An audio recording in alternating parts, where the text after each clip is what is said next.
오늘 3부 예배 드리시는 여러분들에게 하나님의 은혜와 축복이 여러분들의 심령에, 또 가정 속에, 또 자녀들에게, 또 손을 대서 하는 일들 위에 하나님의 놀라운 기적 같은 그러한 은혜가 넘치시기를 주님의 이름으로 축원합니다. 오늘 여호수아 3장 14절부터 보면 이런 이야기입니다. 하나님이 이스라엘 백성들을 출애굽시켜서 40년 동안을 훈련시키죠. 그러면서 그들에게 있었던 노예 근성들을 완전히 훈련시키고 없앱니다. 그리고 그들의 입에서 나오는 것이 감사의, 또 그들의 입에서 긍정적인 언어들이 나오도록 하나님이 훈련을 시키세요. 그리고 그 다음 세대들이 이제 40년이 지난 후에 가나안 땅에 들어가기 위해서, 지금 예루살렘에 있는 지역입니다, 요단강을 건너야 했습니다. 그런데 하나님이 놀라운 방법을 제시하세요. 명령하세요. 너희들은 제사장들은 언약궤, 그 안에 십계명이 있는 하나님 말씀, 언약궤를 메고 요단강물에 발을 디뎌라, 그래요. 그 당시 요단강물은 14절에 보면, 15절에 보면 막 언덕까지 차고 넘치는 수심이 깊은, 그래서 정말 거센 물살이 흘러내리던 강이었습니다.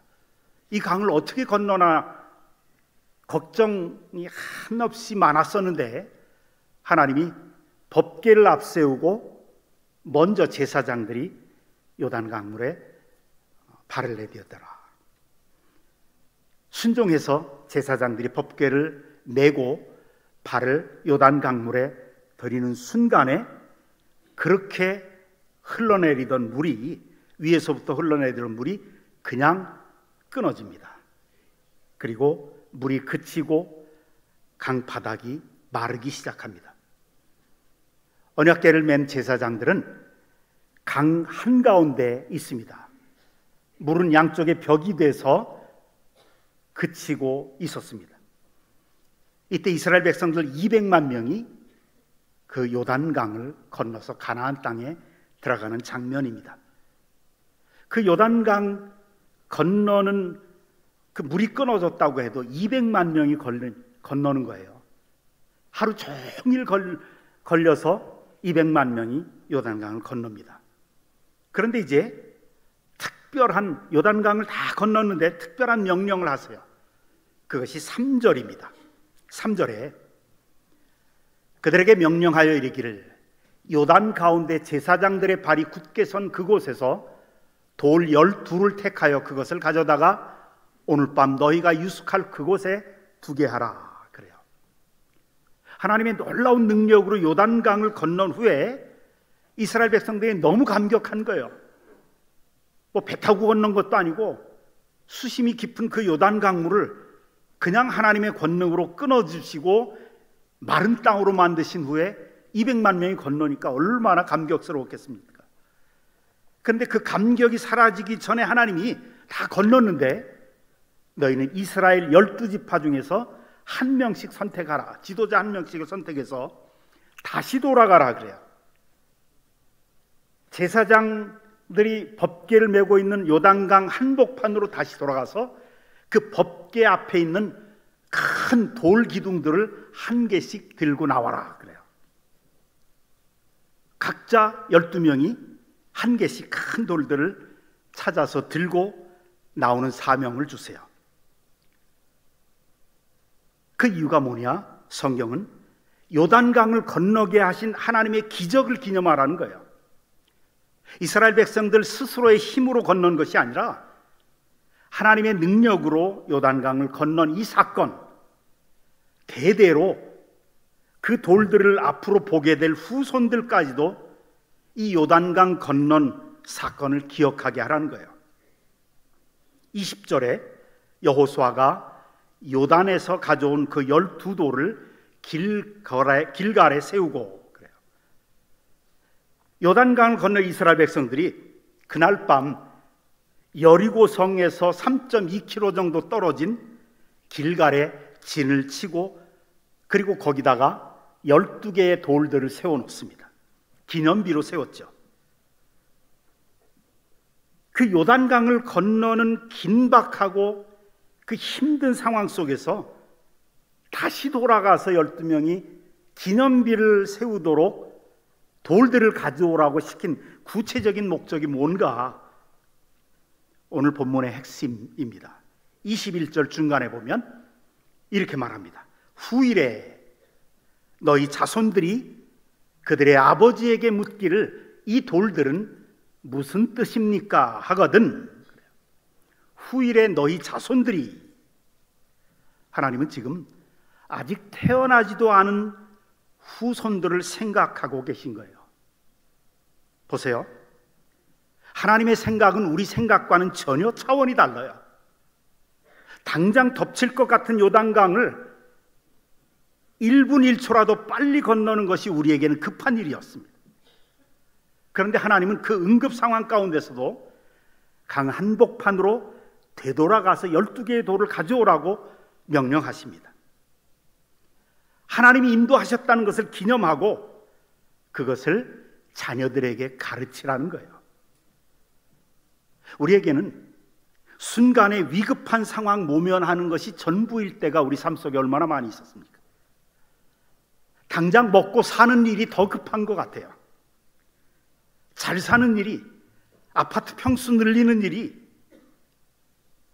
집 한 채라도 마련하는 일이 더 큰 문제고, 우리 자녀들 공부시키는 일이, 좋은 대학 보내는 일이 더 시급한 일인 것 같은데, 위기에서 벗어나는 것, 발등에 떨어진 불을 끄는 것에 급급한 것이 우리의 삶인데, 아니다. 하나님께는 더 중요한 것이 있다는 것이에요. 더 중요한 것, 하나님 눈에 더 중요한 게 뭐냐? 너희 자녀 세대를 신앙을 심으라는 거예요. 자녀 세대를 위한 신앙교육, 이런 얘기예요. 이제 너희가 가나안 땅에 들어가서 정착하면 이제 물질적인 풍요로운 시대가 올 텐데, 평탄해질 때, 그때 그 다음 세대들, 태어날 다음 세대들이 너희들의 물질적인 풍요로움만큼 타락할 위험이 클 것이다. 그래서 너희는 부모로서 정신 바짝 차리고, 아무리 사업이 바쁘고 벌어먹고 사는 것이 아무리 시급해도 자녀들에게 신앙을 계속 가르치는 데 힘써야 된다 라고 하는 것이 오늘 본문에서 우리에게 가르치는 말씀입니다.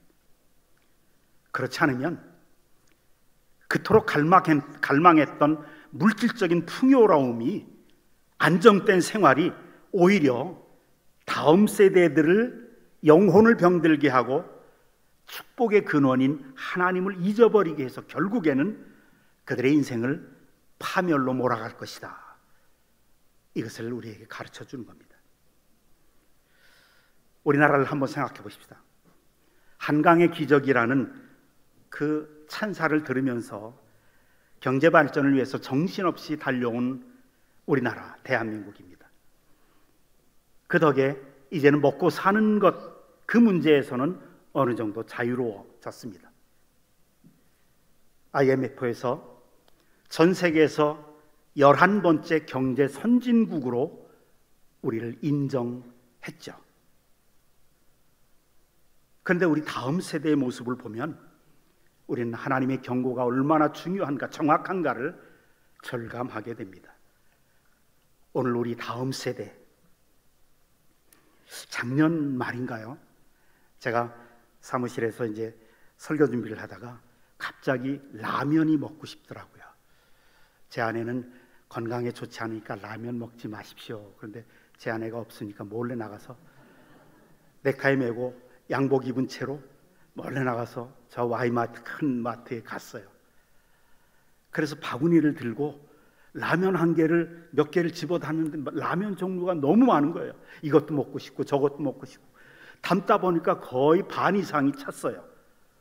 그런데 라면만 보이는 게 아니라 별의별 게 다 보여요. 막 치즈도 보이고, 평소에 먹어보지 못한, 건강 때문에 금지당한 그런 식품들이 많은, 그래서 계속 담았어요.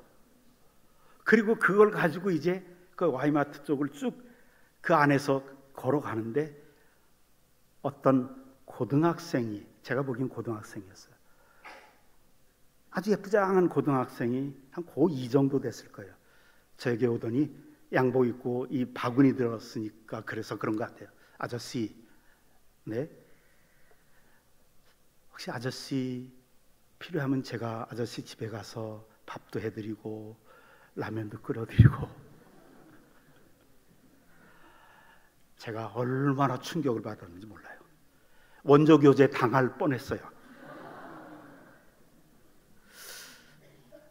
스폰이라는 거 아시는 분 아실 거예요.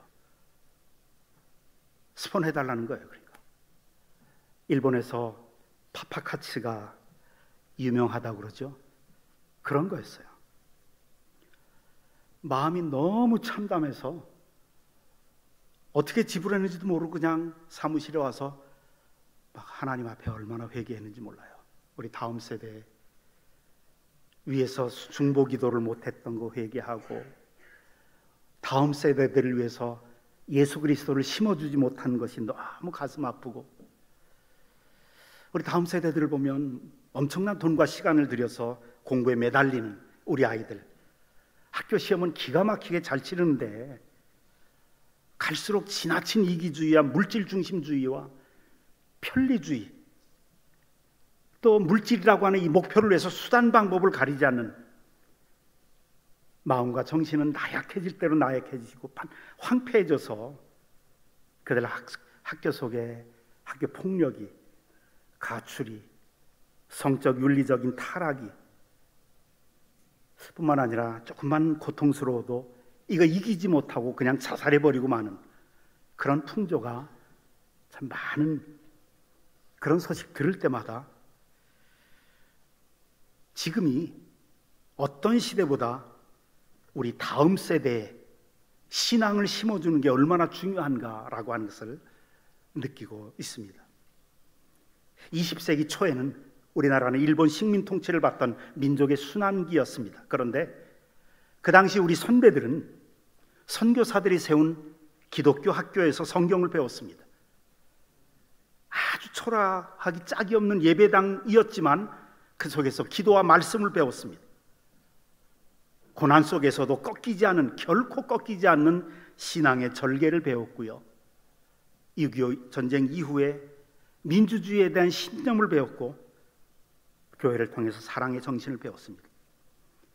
그 당시 이렇게 교육받은 그 코홀리게들이 현대 한국을 일으키고 이끌어가는 핵심 지도자들이 되었습니다.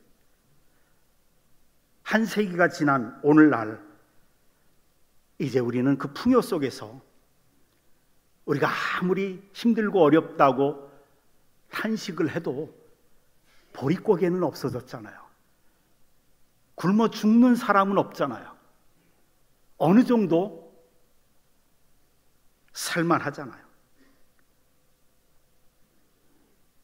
이 다음 세대 그들의 메마른 가슴, 황폐한 그 영혼 속에 예수 그리스도의 복음을, 말씀을,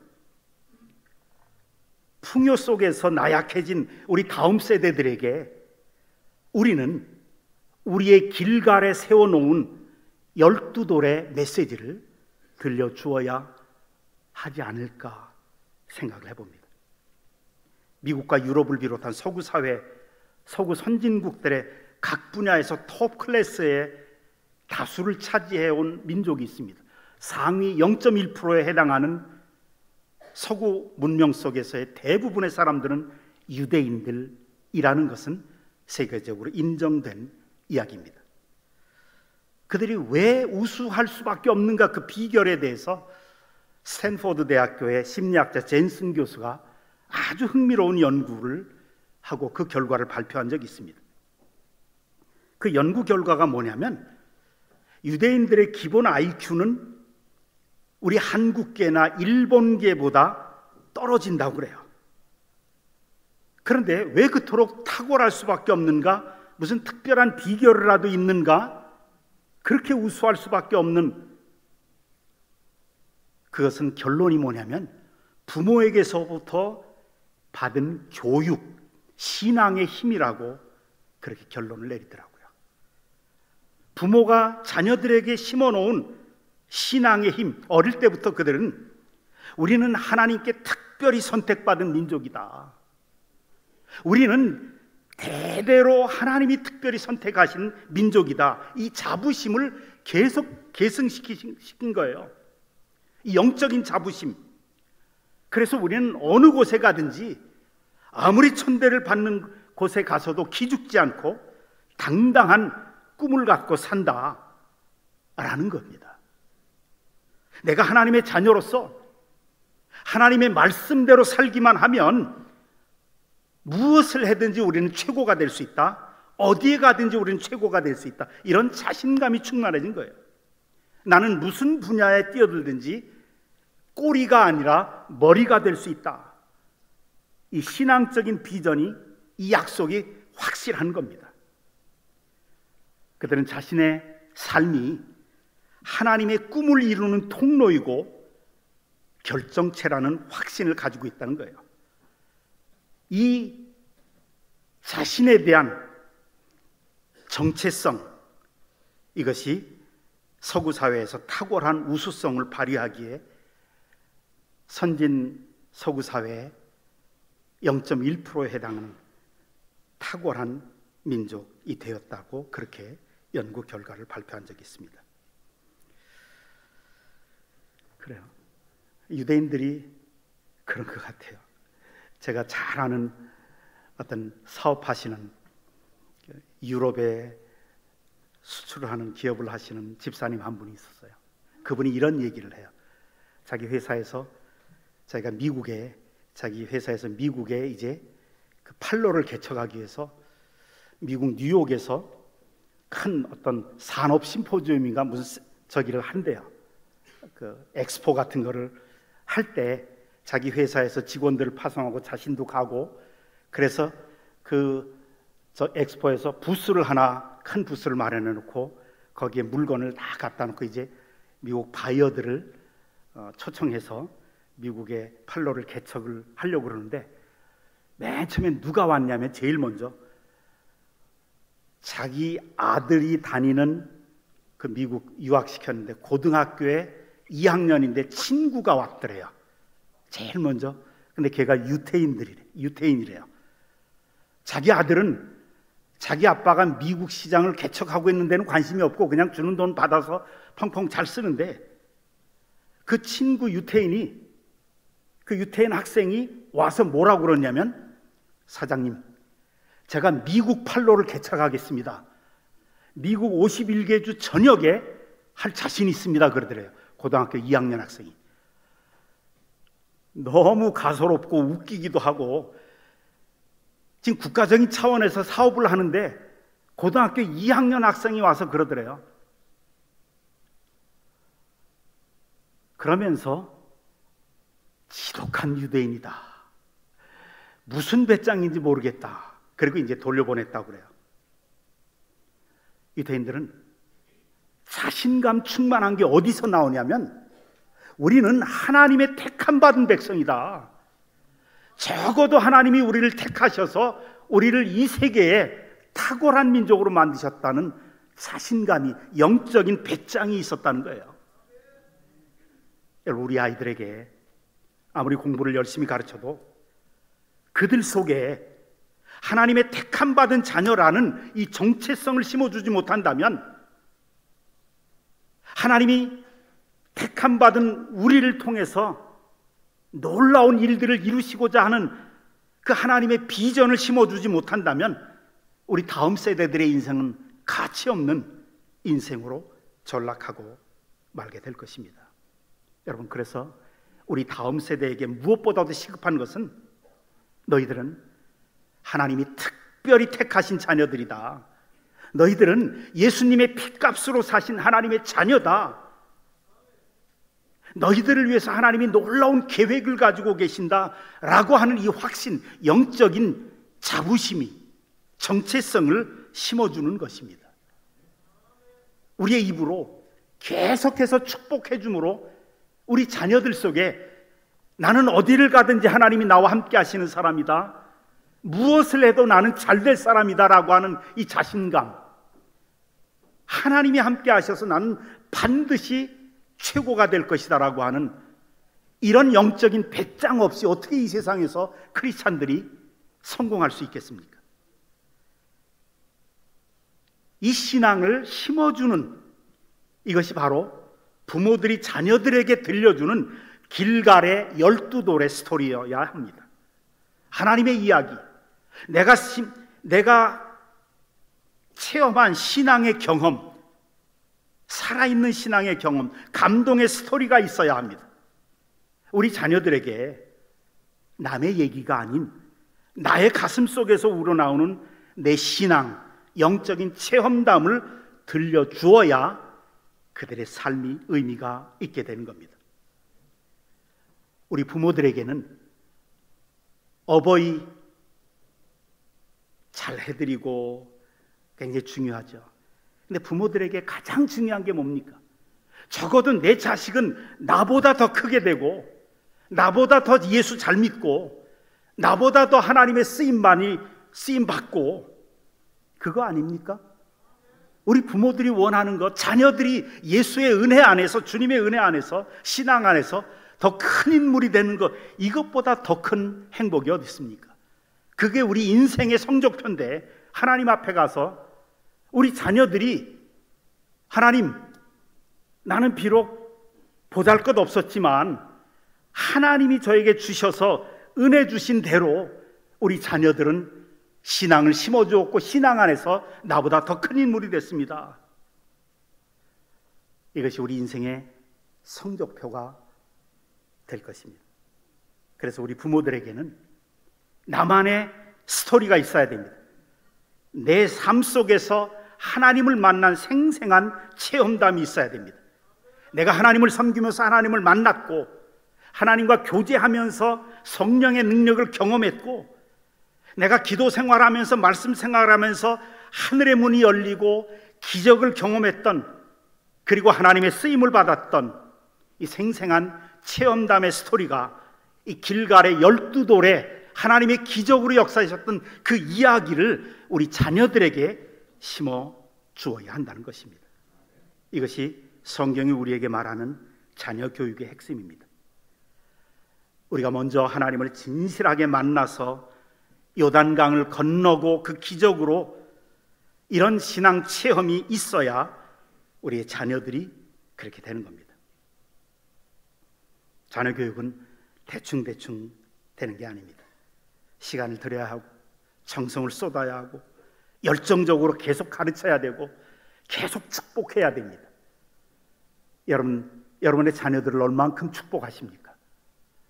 저는 제가 잘 아는 어떤 권사님, 장로님과 권사님인데, 젊었을 때 그 장로님은 믿음이 없어서 떠돌고 있었는데, 그 권사님 젊은 집사였을 때 자기 어린아이들 초등학교 때부터 학교 가기 전에 맨날 날마다 머리에다 손 얹고, 하나님이 너와 함께 하신다, 넌 잘 될 거야, 너는 하나님의 자녀야, 계속 축복합니다. 여러분들, 잔소리로 사람 변화시키려고 생각하지 마세요. 화풀이로 잔소리하지 마세요. 하나님을 축복하는 말을 하면 그 축복이 예언이 되고, 그 예언을 하나님이 땅에 떨어뜨리지 않으시고 그대로 성취시켜주는 줄을 믿으시기를 바랍니다. 대학에 들어가서도 계속, 결혼하기 전까지도 계속 안수하며 그 어머니가 축복을 했습니다. 날마다. 그런데 그대로 되더라고요. 그 아들은 서울에서 큰 교회 목회를 하고요, 큰 아이들은 그러고, 작은 아들은 미국 대학의 교수가 되더라고요. 여러분, 자녀들 축복하는 그 말 속에 그들의 정체성이 확고해지는 겁니다. 너는 하나님의 자녀다, 너는 하나님이 함께 하시는 자니까 무엇을 하든지 잘 될 놈이다. 여러분, 평소에 우리 자녀들에게 엄마 아빠가 기도하는 모습을 보여주고 있습니까? 하루에 한 번이라도 하나님 말씀을 읽고 사랑하는 모습을 보여주고 있는가를 생각해 봐야 됩니다. 하나님께서 우리 역사와 미래와 우리의 운명을 그냥 주어지는 대로 맞이하는 것이 아니라 우리에게 하나님의 자녀로서 주도권을 쥐고 또 내 자녀들 자신들의 미래와 운명의 칼자루를 쥐고 하나님의 자녀로서 나아가는 그 모습, 그 거룩한 패기와 진정한 영적인 배짱을 가지도록, 그래서 새 역사를 창조해가는 하나님의 자녀들을 만들어야 합니다. 우리나라가 그런 민족이 되기를 바라고요. 그런 의미에서 주님의 은혜가 우리 모두에게 또 우리의 자녀들에게 넘치시기를 주님의 이름으로 축원합니다. 아버지 하나님,